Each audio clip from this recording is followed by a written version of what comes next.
Bonjour à tous, donc je me présente, je m'appelle Kim Eustache, je suis en troisième année de thèse sous la direction de Serge Plan avec une co-direction via Isabelle Smalhang de l'Université d'Amsterdam.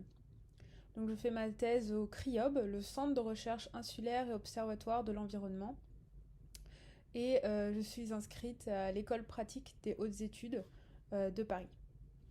Donc ma thèse s'intitule L'étude des facteurs génétiques et environnementaux qui influencent le succès reproducteur des requins à pointe noire Carcharinus melanopterus.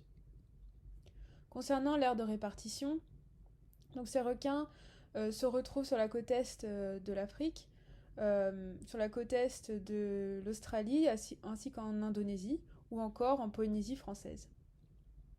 Donc ils ont une maturité sexuelle de 4 ans pour les mâles et de 8 ans pour les femelles. Les femelles produisent de 2 à 4 petits par portée.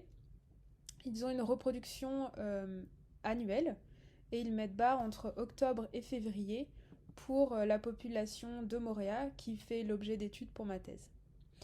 Donc concernant la zone d'étude, elle se situe donc dans le lagon de Moorea et en pente externe. Nous on a donc 10 sites d'échantillonnage qui sont situés autour de l'île, sur chacune des côtes. On a par exemple un site à Papetoa ou encore à Maarepa, ou encore des sites qui vont être situés plus avec des habitats de type mangrove, comme à Apiti ou encore à Waianae.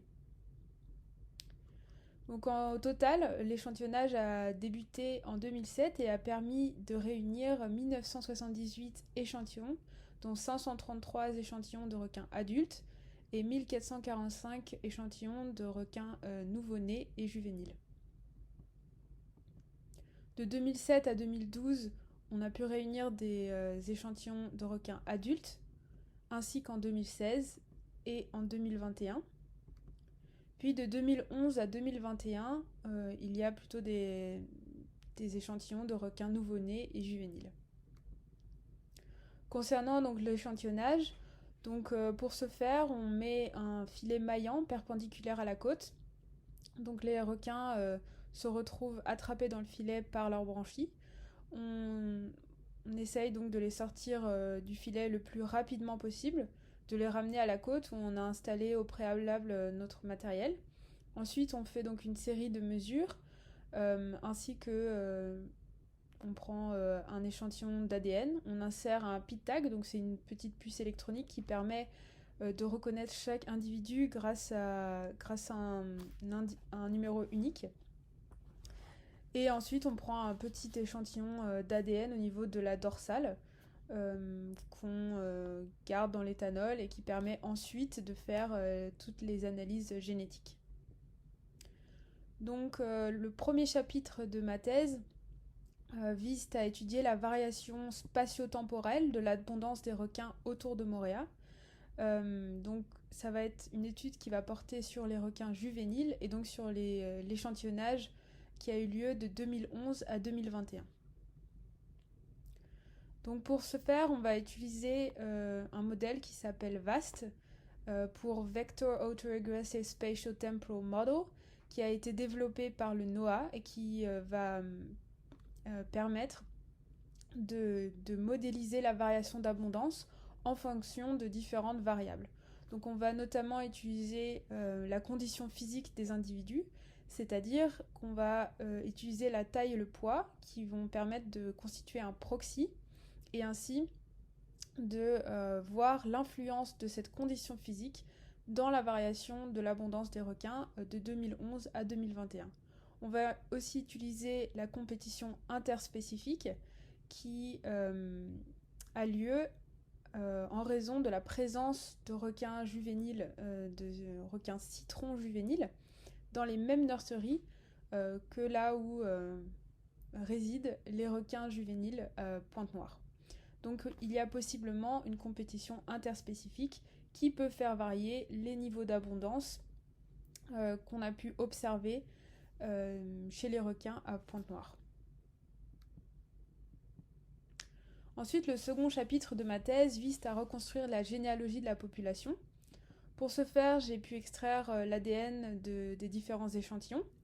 Ensuite, j'utilise des microsatellites qui sont des marqueurs génétiques qui sont constitués de 1 à 4 nucléotides qui vont être répétés et qui sont situés sur un emplacement connu sur l'ADN de l'espèce qu'on étudie, et qui ensuite, à travers des calculs entre les similitudes entre les allèles des individus, vont permettre de réaliser des analyses de parenté. Pour l'instant, donc, j'ai pu développer une banque de microsatellites qui est au nombre de 34 microsatellites qui vont être fonctionnels sur cette population et que j'ai pu également tester sur d'autres espèces, donc tester leur transférabilité sur d'autres espèces, comme sur le requin Longimanus, sur Sphyrna lewini, voilà, sur différentes espèces comme aussi le requin-baleine, donc sur 9 autres espèces et qui vont ainsi pouvoir être utilisées dans d'autres études. Donc ensuite, avec ces microsatellites, on peut mettre en évidence les liens de parenté entre les individus de la population de requins à pointe noire de l'île de Moorea, et ainsi on va pouvoir reconstituer la généalogie de la population. Ensuite, je vais étudier donc le comportement philopatrique reproducteur natal de la population. Donc c'est un comportement qui est présent par exemple chez les tortues, c'est-à-dire que les tortues, elles vont revenir année après année, toujours mettre bas sur les mêmes plages. Donc elles vont venir pondre sur ces plages qu'elles connaissent et qui sont essentielles pour le maintien de cette espèce.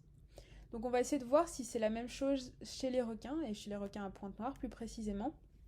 Donc on va essayer de voir si une femelle qui a été capturée au stade juvénile dans une des nurseries, une fois à l'âge adulte, si elle va venir mettre bas dans cette même nurserie. Et ensuite, on va aussi regarder si des femelles pour lesquelles on a trouvé des liens de parenté avec des juvéniles viennent mettre bas année après année dans chacune des nurseries. En effet, ce comportement a des implications pour la sauvegarde de l'espèce, parce que les nurseries où on peut identifier ce comportement philopatrique deviennent essentielles pour le maintien de la population. Ce comportement peut aussi entraîner une diminution de la diversité génétique, ainsi qu'une adaptation des individus à leur environnement. Mon 4e chapitre vise à utiliser donc la généalogie qui va être reconstituée pour cette population afin d'identifier la possible présence d'individus qui vont être dominants dans la population, d'individus ou encore de couples d'individus qui vont être dominants dans le sens où ils vont avoir un succès reproducteur qui va être plus élevé que d'autres individus.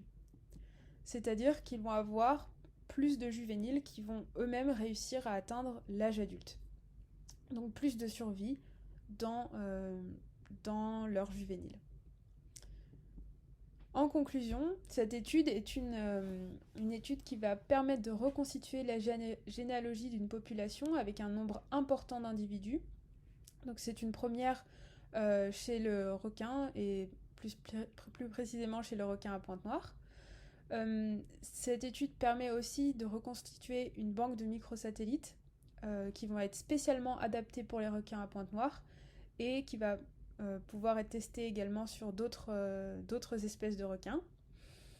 Et enfin, cette étude apporte des connaissances sur la population de requins de Moorea et sur cette espèce en général, c'est-à-dire qu'elle permet de comprendre des comportements reproducteurs qui vont être clés pour comprendre comment le succès reproducteur est maintenu à travers les générations.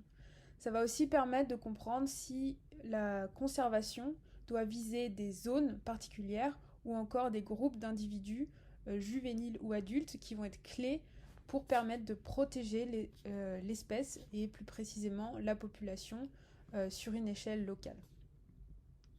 Voilà, merci beaucoup pour votre attention et n'hésitez pas, si vous avez des questions, vous pouvez m'envoyer un mail à kim.eustache@gmail.com.